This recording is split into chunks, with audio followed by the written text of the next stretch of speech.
झोपताना फोन रिंगवर ठेवून झोपतो. त्याचं कारण कुणाचा तरी ऍक्सिडेंट झालेला असू शकतो, कुणाला तरी साप चावलेला असू शकतो, अचानक डिलिव्हरीला त्या ठिकाणी अँब्युलन्स मिळत नाही त्याचा प्रश्न असू शकतो. रात्री बेरात्री अपरात्री मला मतदान करणाऱ्या लोकांनी मला फोन केला पाहिजे, त्याला मदत करण्याची माझी जबाबदारी आहे. माझ्या झोपेपेक्षा एखाद्याचा जीव महत्वाचा आहे आणि त्याच्याकरता माझी एकदा झोप मोड झाली, अर्धा तास जास्त झोपील परंतु फोन उचलला नाही म्हणून एखादा साप चावून उपचार घेण्या वाचून मेला, एखादा ऍक्सिडेंट झालेल्या माणसाला ऐन वेळेला मदत पोहोचली नाही म्हणून मेला, एखाद्या डिलिव्हरी होत असलेल्या महिलेला अँब्युलन्स मिळाली नाही म्हणून त्या ठिकाणी तिचं लेकरू जगवलं. असला प्रकार, असलं पाप त्या ठिकाणी होता कामा नये याच्या करता म्हणून रात्रीचे फोन चालू ठेवतो. त्यामुळं मी कामाचा माणूस आहे. अजितदादा पण भाषणात म्हणायचे मी कामाचा माणूस आहे, तसं मी खात्रीशीर सांगतो मी अजितदादाचा कार्यकर्ता आहे, मी देखील कामाचा माणूस आहे. मी मनापासून काम करतो, लोकांचे प्रश्न सोडवण्याचा करता मनापासून झटतो. या बाजूला फोन आल्यानंतर दुसऱ्या मिनिटाला दुसऱ्या अधिकाऱ्याला फोन लावतो. कितीतरी लोकांना विचारा, आज या ठिकाणी एक माझ्यासमोर बसलेले जाधव का डुने श्रीपती डुने इथं समोर बसलेले. 5 वर्षानंतर माझी काल भेट झाली त्यांची. भेट झाल्यानंतर सांगितलं 2021 साली ते माझ्याकडे आले. मी त्यावेळेला जिल्हा परिषद सदस्य होतो. कोर्टाचा एक आदेश झाला होता त्यांच्या जमिनीच्या संदर्भात आणि खाली तहसीलदार तलाठी त्याची अंमलबजावणी करत नव्हता. मी जिल्हाधिकाऱ्याकडे त्यांना घेऊन गेलो आणि जिल्हाधिकाऱ्याकडनं त्या ठिकाणी तहसीलदारला आदेश दिला. 6 महिने झालं, वर्ष झालं यांच्या बाजूने निकाल लागला तरी सुद्धा त्याची अंमलबजावणी का होत नाही. जिल्हाधिकाऱ्याला सांगून तहसीलदारला त्या ठिकाणी दम दिला. अक्षरशः तहसीलदारने त्यांना बोलवून घेतलं. काल त्यांनी सांगितलं अर्ध्या तासात त्यांचा उतारा तयार करून दिला. अर्ध्या तासात. रात्रीच्या वेळेला 8 वाजता बोलवून घेतलं तहसीलदारनी. तलाट्याला पण बोलवलं, सरकारला पण बोलवलं. मला सांगा 2021 साली हा कुरुल मतदारसंघ ओपन होणार होता, मला माहित आहे. मी इकडे निवडणूक लढवायला येणार हे तरी कुठे माहित होतं. परंतु अडचणीत असलेल्या माणसाला जर त्याच्यावर अन्याय होत असेल तर त्याला न्याय देण्याच्या करता त्यांना मी जिल्हाधिकाऱ्याकडे घेऊन गेलो आणि कलेक्टरकडनं त्यांचं काम करून दिलं. आपल्याला काम करायची सवय आहे आणि त्यामुळं आपल्याला या भागामध्ये जिल्हा परिषदेच्या निवडणुकीच्या माध्यमातून, हे निवडणूक म्हणजे फक्त माध्यम आहे, या भागाचं आपल्याला कायापालट करायचं आहे आणि हे विकासाचं मॉडेल उद्याच्या मोहोळ तालुक्यातले बाकीचे जिल्हा परिषदचे गट किंवा सोलापूर जिल्ह्यातले इतर जिल्हा परिषद गटाची गावं एकीकडं आणि हा कुरुल जिल्हा परिषद गटाची गावं एकीकडं. तुम्हाला शब्द देतो अजितदादाच्या साक्षीनं, तुमचा एक क्षेत्र रस्ता, एक पाण्याचा रस्ता, एक शिव रस्ता, एकही केळाचा रस्ता शिल्लक ठेवत नाही. सगळ्याचं सगळं खर्च करून दाखवतो. सगळ्याच्या सगळ्या रस्त्याचं मजबूतीकरण. कुरुलवरनं जाणारा कुठल्याही गावाला जाणारा रस्ता हा कडक डांबरी रोड झाला पाहिजे अशा पद्धतीनं या भागामध्ये काम करून दाखवतो. या कुरुल गावाचं महत्व जसं नरखेडचं महत्व फक्त सोलापूर जिल्ह्यात नव्हे तर महाराष्ट्रामध्ये नरखेडला गाजवलं, तसं उद्या कुरुल गाव उभ्या महाराष्ट्रात गाजलेलं दिसेल.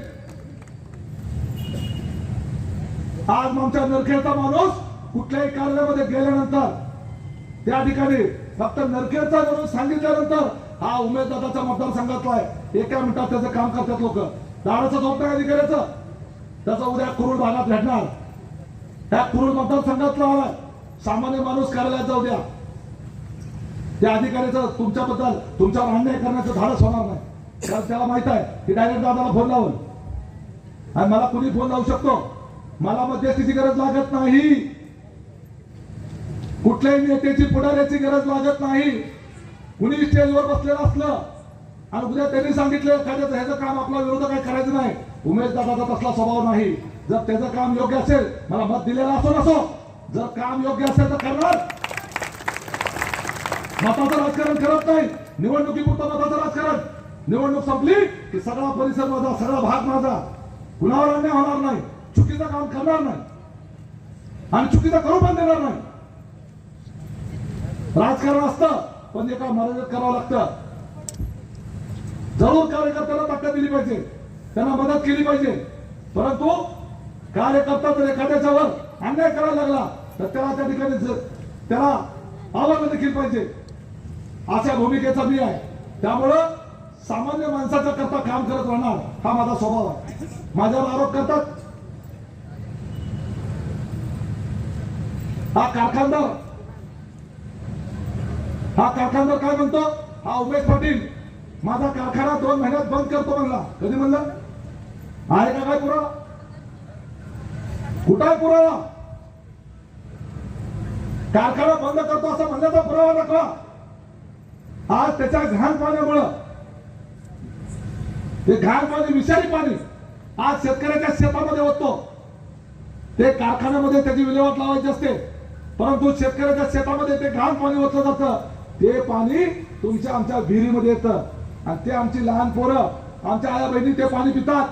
ते विषारी पाणी पिल्यामुळं कॅन्सर सारखा रोग त्या ठिकाणी होतो, तरुणपणी अटॅक येतो. आता बघा 25 वर्ष 30 वर्षाच्या पोरांना अटॅक येतो. हे कशामुळे व्हायला लागलं? सगळ्या फुफसामध्ये त्या कारखान्याचा धूर जो येतो बाहेर, त्याच्यातून राख सगळी बाहेर येते आणि ती राख सगळ्या शेतकऱ्यांच्या त्या झाडावर, पानावर, फुलावर सगळीकडे ती राख.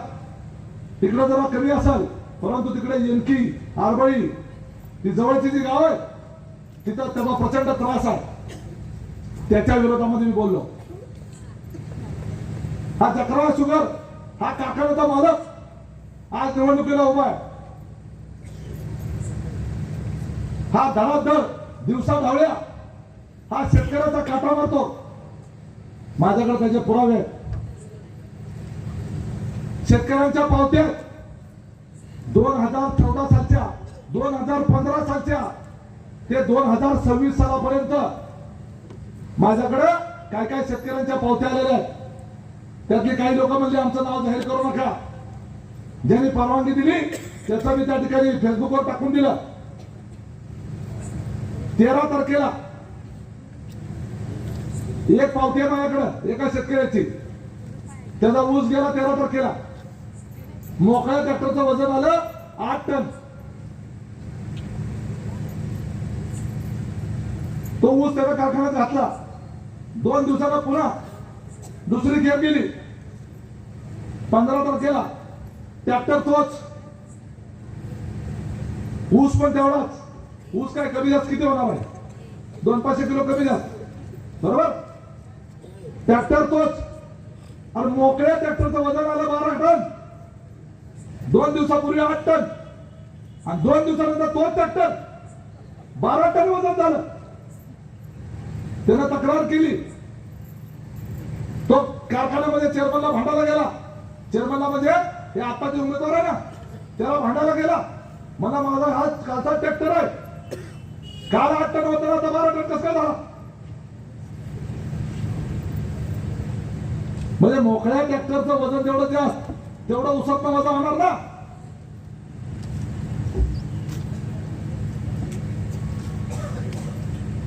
ज्याने ती पावती दिली पाहिजे त्यांना विचारा. शिवाजी पाटील नाव आहे त्यांचं, कोथाळ्याचे माजी बँक इन्स्पेक्टर आहे, सुशिक्षित शेतकरी आहे. त्याच्या पावतीचं उदाहरण सांगतो मी. कोथाळ्याचा शेतकरी आहे तर त्याला काय म्हणतो हा एवढी? हा सचिन जाधव म्हणतो ट्रॅक्टरच्या टायराला चिखल लागला असत.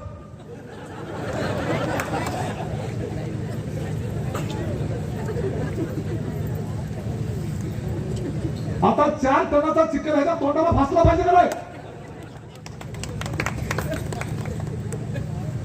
टायराला चिखल किती लागत असतो? हाताच्या मुठीत बसले एवढा चिखल 4-4 टनाचा चिखल असतो का? अरे सगळे दोन्ही टायरांची 8 टायर आणि ट्रॅक्टरची 4 टायर, त्याच्यात भरलेल्या पाण्यासकट नट बोलता सकट जरी वजन केलं तरी 700 किलोच्या वर जायचं नाही. 4-4 टनाचा काटा आणतो. एका एकरात किती खेपा होत्यात? 4 खेपा, बरोबर? एका खेपाला 4 टन काटा. 4 खेपाचं किती झालं? 16 टन. हिशोब येतोय का? येत आहे ना? 16 टन काटा, 16 टनाचे पैसे किती झालं? 16 गुणिले 3000 किती झालं? त्याला सगळीकडे तर कच्चे किती झालं? 48,000. पंचायत समितीचे उमेदवार हुशार आहे निरिता. 48,000 म्हणजे एका एकरामध्ये 48,000 रुपयाचा सुना हा जकरायाचा मालक आणि आताचा उमेदवार राजन पाटील पार्टीचा उमेदवार 50,000 रुपयाचा चुना लावतोय. 5 एकर शेतकरी असं तर 2.5 लाखाचा चुना. आता तुम्ही म्हणाल आता मग ऊस घालायचा कुठं? दुसरा कारखाना बी काटा मारत नसेल कशावरनं? कुठं तरी ऊस घालावाच लागणार आहे. सगळे काटा मार कारखानदार. मग करायचं काय? मी नुसतं मोगं बोलत नाही, ह्याच्यावर उपाय करणार. या मोहोळ तालुक्यातल्या प्रत्येक साखर कारखान्याच्या आणि मोहोळ तालुक्याच्या जवळ असलेले पण दुसऱ्या तालुक्यात असले तरी त्या कारखान्याला जाणाऱ्या रस्त्यावर उमेश दादाचा जनता काटा सुरू करणार. जनता काटा तो शेतकऱ्यासाठी कारखान्यामध्ये ट्रॅक्टर जाण्याच्या आधी उमेश दादाच्या जनता काट्यावर वजन होईल आणि त्या जनता काट्याची पावती तो पण सरकार मान्य असणार आहे. त्या जनता काट्याची पावती घ्यायची, मग कारखान्यात गाडी घेऊन जायची. काय काय जर म्हणले आमचा ऊस खाली करून घेतला नाही तर मी म्हणलं त्याचा बाप खाली करून घेईल. खाली कसा करून घेत नाही? जर असं कुणाला वाटलं मला बोलवा, त्या ट्रॅक्टरवर बसून मी आतील कारखान्याच्या त्याच्या कथाडीला धरून कारखान्यात ऊस खाली करायला हवे. म्हणून या लोकांना माझी भीती वाटते, कारण कुणाच्या बापाला घाबरत नाही. त्या आंबेडकर पाटलाला घाबरलं नाही. हा कुठला पुढचं नको बोलायला.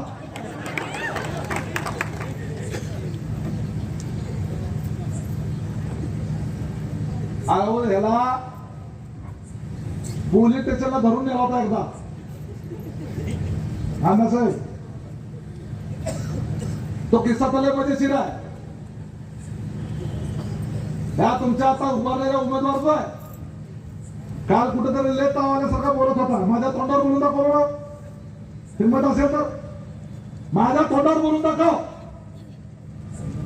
काल फार लय मोठं मोठं बोलत होता. त्याला पोलीस स्टेशनला धरून नेला. कुणीतरी याच्यावर पॉस्कोची केस केली. पॉस्को माहिती आहे का तुम्हाला? अल्पवयीन मुलीच्या संदर्भातली. आता ती खोटी केस होती. मी कुठं खोटा आरोप करणार नाही. खोटी केस केली होती, पण केली कोणी होती? राजन पाटलांनी करायला लावली होती.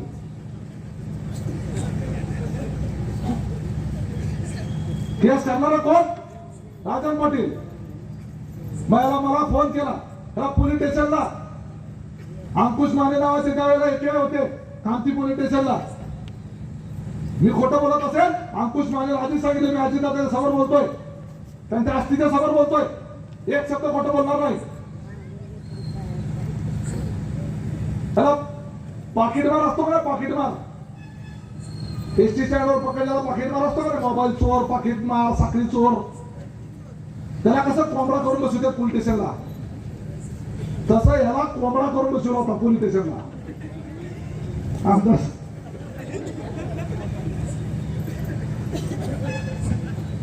लयच मोठा चोर असेल तर त्याला कापडं काढून चटीवर बसू द्या कोंबडा करून.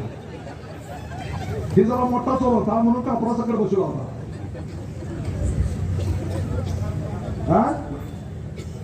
क्रांतीचं पोलीस स्टेशन. मी म्हणलं ना फिरायला विचारा, ती कुठं तरी असेलच की. तरुणच आहे ते. आता कुठे ड्युटीवर असलं ना पुष्पाने सोलापूरला आहे. आम्हाला सहज विचारता येते. कुणी बी फोन लावून विचारा, तुमचे बी असं ओळखीचं.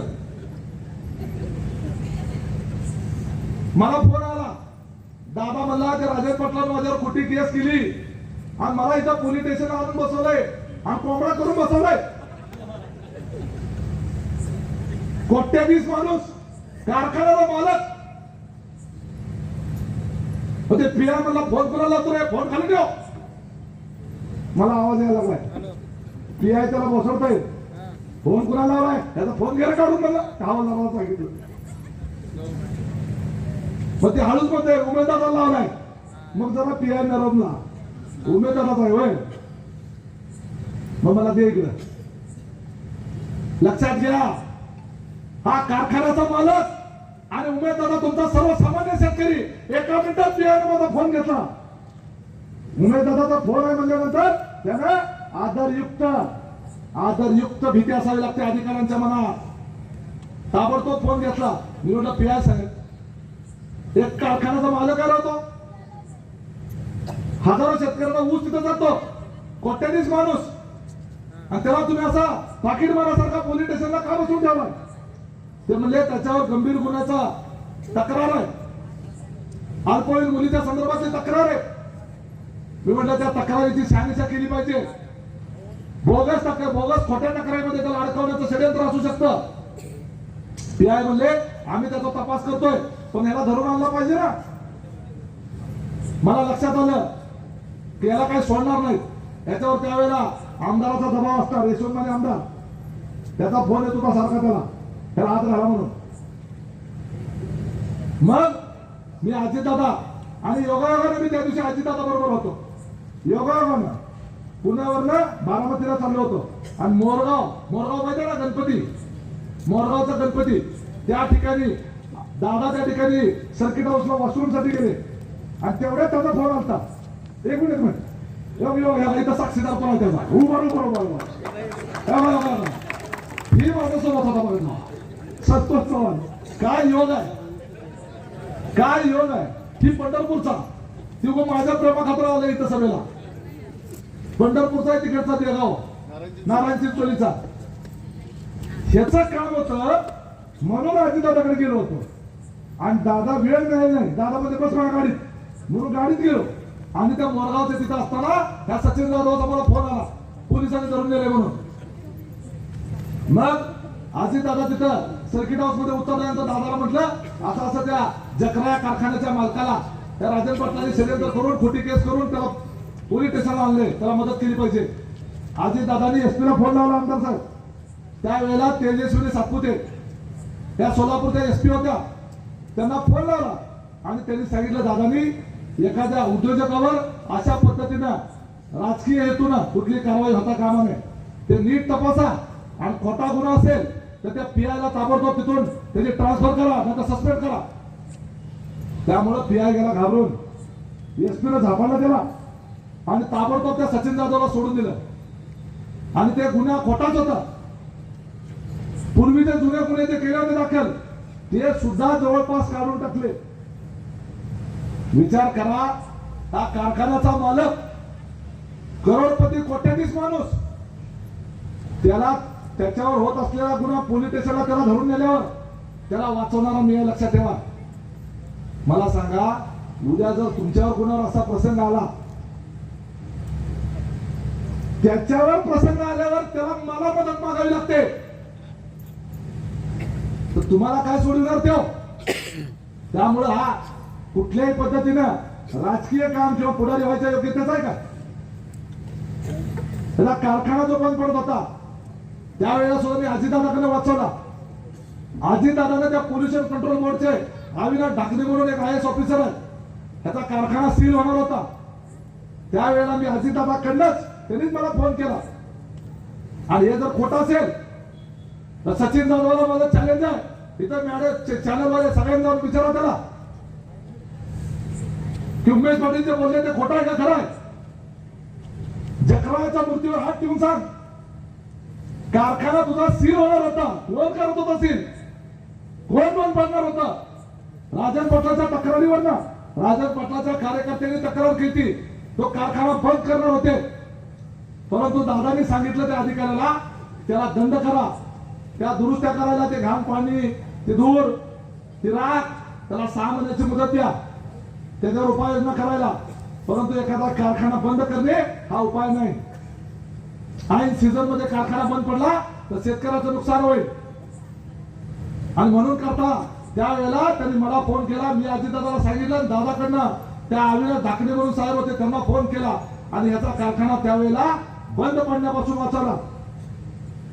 बंद पडणारा कारखाना वाचवणारा मी आहे आणि ज्याच्या नेतृत्वात तो निवडणूक लढवतोय तोच तुझा कारखाना बंद करायला निघाला होता. आज माझ्यावर आरोप करता. त्यामुळे असा जो काटा चोर खोटं बोलणारा, ज्या अजितदादांना तुला जेलमध्ये जाण्यापासून वाचवलं, तुझा कारखाना बंद करण्यापासून वाचवलं, त्या अजितदादाचा घड्याळ तुम्ही संपवायला निघाला. ही नतद्रष्ट माणसं आहे, तेवढं लक्षात ठेवा. त्यामुळं या अशा लोकांच्या नादाला लागू नका. या कुरुलमध्ये भरपूर प्रश्न, लयच मोठं गाव आहे. 4 वेळा आमदार साहेब फिरतोय तरी संपत ना. त्या कोपऱ्याचं त्या कोपऱ्याला, त्या कोपऱ्यात ह्या कोपऱ्याला कळलं मला अक्षरशः गोल गोल घुमतंय सगळं. इकडून 5 किलोमीटर तर हाय कुरुलाचं घर संपतंय का नाही करून, तिकडे 5-6 किलोमीटर गेलं हायच लोक. इकडल्या बाजूला आहेत, इकडं आहेत, तिकडं आहेत, इकडल्या बाजूला आहेत. कुणीकडे बी जावा, लयच मोठं गाव आहे आणि सगळी वाड्या रस्त्यावर राहतात. गाव पण मोठं आहे आणि सगळं शिवार पण मोठं आहे. 5-7 किलोमीटरचा शिवार आहे आमदार साहेब. आणि त्यामुळं इथला रस्त्याचा प्रश्न फार गंभीर आहे. आणि सगळ्यात महत्वाचा आमदार साहेब, आपण आज की त्या ठिकाणी सुनेत्रा वहिनी राज्याच्या उपमुख्यमंत्री झाल्या, तुम्ही आज सत्ताधारी पक्षाचे आमदार झालाय ना. ते गुपित रहस्य का उघड रहस्य? हा नाही, ते सत्ताधारी पक्षाचे आता अधिकृत लागणारा बोर्ड. आता आम्ही त्या ठिकाणी प्रश्न सोडवण्याची जबाबदारी घेणार आहोत. या कुरुलसाठी आणि इथल्या जवळपास 10 ते 12 गावांच्या करता सौंदर्यकट उपसा सिंचन योजना, सौंदर्यकट उपसा सिंचन योजना 10 ते 12 गाव, 10 ते 12 गावामध्ये तुमचा पिण्याचा पाण्याचा प्रश्न आणि शेतीचा प्रश्न, ही सौंदर्यकट उपसा सिंचन योजना. जसं माझ्या नरखेड भागामध्ये सीना भोगावती जोड कालवा 35 वर्ष झालं नुसती चर्चा करत होते, परंतु या भाद्रानं ती योजना मंजूरच करून आणली. आज त्याचं सर्वेक्षण मंजूर झालं. किती मंत्री झाले, किती मंत्री झाले, या राजन पोटलाने 100 वेळा घोषणा केली. त्या ठिकाणी ती योजना होत नाही म्हणत होते, होत कशी नाही, ती सुद्धा नदी जोड प्रकल्प आहे. त्या मानाने ही उपसा सिंचन योजना आमदार साहेब आपल्याला प्रतिष्ठापना लावून या सौंदर्यकट उपसा सिंचन योजना तुम्ही फक्त वर खाली दोन्ही ठिकाणी फक्त घड्याळ दाबायचा, घड्याळ एवढंच काम करा. लक्षात घ्या, 10,000 मताने निवडून येणारा माणूस तुमच्या भरोशाच्या भागात आलोय. मला निराश करायचं नाही. तालुक्यात, जिल्ह्यात, महाराष्ट्रामध्ये गाजली आहे निवडणूक. राज्याचा मुख्यमंत्री माझा पराभव करायला या ठिकाणी येणार होते. राज्याचे मुख्यमंत्री लावली ती नाही सभा. राज्याचे मुख्यमंत्री आणा, आता देशाच्या पंतप्रधान आणा. ती माणसं जरूर चांगली आहेत, परंतु तुम्ही जे उभारणारी लोक आहे, हा दरोडेखोर तिकडे लांडगरचा आणि हा चोर, ही दरोडेखोरांची टोळी लोक कधी सत्तेत येऊ देणार नाही. तेव्हा आम्ही काम करणारी माणसं आहे. या भागामध्ये तुमच्या कुरुलच्या बस स्टँडवर ना छत्रपती शिवाजी महाराजांचा पूर्ण कृतीपुतळा पुढच्या 6 महिन्याच्या आत त्याला मंजुरी आणतो. 6 महिन्याच्या आत सरकारनं पैसे देऊ नका ना देऊ, उमेश पाटील स्वतःच्या पैशाने पुतळा उभा करून दाखवेल. नुसती चर्चा करत बसायचं नाही. किती वर्ष झालं, एवढं मोठं गाव आहे आणि या गावामध्ये आज शिवाजी महाराजांचा पुतळा नाही. आज या ठिकाणी माझ्याकडे तुमच्या गावातल्या कामाची एवढी भलीमोठी यादी आहे. मी आमदार साहेबांना ती वाचून दाखवायला लागणार आहे. तुम्ही सगळी विकास कामाची आश्वानं बाकीची, तिकडे रस्ता करायचा, तिकडे रस्ता करायचा, मग तिकडे आरोप तुम्ही वाचून दाखवा. 10 वाजता सभा संपवायला लागणार आहे आमदारांना. त्या ठिकाणी अजून भाषण करायचंय. परंतु एक लक्षात घ्या, तुमचं भविष्य तुमच्या हातात आहे. तुमचं भविष्य तुमच्या हातात आहे. तुम्ही फक्त कुरुल भागातल्या लोकांनी आज तुमच्यामध्ये कदाचित जातीवाद पेरला जाईल. सामाजिक समतोल राहिला पाहिजे. तुमच्या गावातला उमेदवार दिलेला आहे. पंचायत समिती करता एकमेव मोहोळ तालुक्यामध्ये सगळ्या पक्षांमधून माळी समाजाला या जिल्हा परिषद पंचायत समितीच्या निवडणुकीमध्ये संधी देणारा एकमेव पक्ष आहे तो राष्ट्रवादी. आज त्यांना संधी दिलेली आहे. गरीब माणूस आहे, वर खाली एकच. एक लक्षात घ्या, पंचायत समितीला सुद्धा तिथं घड्याळा बटन दाबलं तिथं सुद्धा उमेश पाटील उभा समजायचं. ते उमेश पाटील आहे. एक मत माझ्या पक्षाचा मागाव द्या, परंतु क्रॉस वोटिंग करायचं नाही. एक मत माझ्या पक्षाचा असताना बनलं पाहिजे पंचायत समितीच्या उमेदवाराला. आणि नुसतं तुमच्या मतावर थांबू नका. तुमचे जेवढे सगळे आसपासच्या या गटातली जेवढी गाव आहेत, प्रत्येक गावामध्ये आपल्या पाहुण्यारावळ्याला मित्रांना फोन करून सांगा, एकही मत इकडे तिकडे जाता कामा नये. ती सगळी मतं परगावची सुद्धा लोक बोलवून घ्या. आणि त्याकरता आपल्या सगळ्यांना सांगतो, अजून परत तुमच्याशी संवाद वेगवेगळ्या माझं इंटरव्ह्यू झालेले आहेत, वेगवेगळ्या मुद्द्यावर मी बोललेलो आहे.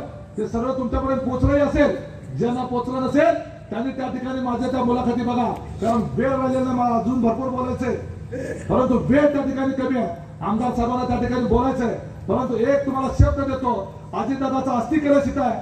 अजितदादा माझ्या समोर आहे, त्यांच्या साक्षीने सांगतो, या कुरुल भागाचा कायापालट केल्याशिवाय राहणार नाही. या भागाला जो विकासापासून वंचित ठेवलेला आहे, विकास कसा असतो हे बघायला या सोलापूर जिल्ह्यातून नव्हे तर महाराष्ट्रातून माणसं या कुरुल मध्ये येतील असा शब्द आपल्याला देतो आणि थांबतो.